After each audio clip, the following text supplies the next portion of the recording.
Mais à chaque fois que l'on pose sur la table de négociation le problème du salaire, la réponse est catégorique, ça ne relève pas de notre prérogative. Justement, par rapport à cette question de salaire, ce sera ma dernière question malheureusement, vous avez déclaré que nous avons besoin d'une politique salariale stable, Monsieur Meziane Mariane.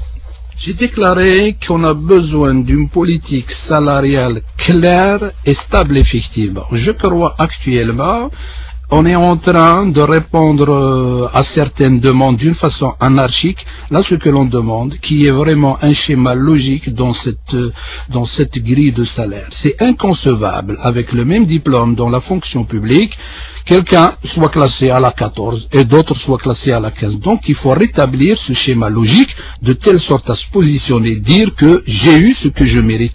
Il faut aussi redonner valeur au travail. À un poste de travail et diplôme, je crois qu'on doit retrouver les mêmes salaires.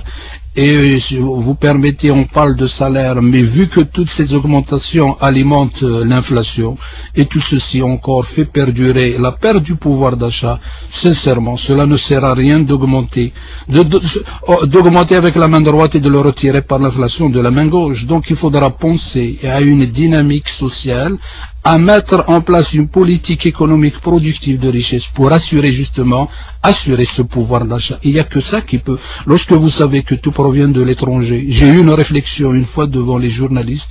On est payé en dinars, malheureusement en dépense en dollars. Lorsqu'il y a une augmentation d'$1 ou d'€1 en France, ici on la paye. On ne paye pas un dinar, mais c'est 120 dinars. Donc vous savez, le moment est venu d'avoir une autosuffisance, le moment est venu de mettre sur les rails une économie productive de richesse qui va assurer bien sûr cette sauvegarde du pouvoir d'achat. Alors très rapidement, une politique salariale stable assure la paix sociale?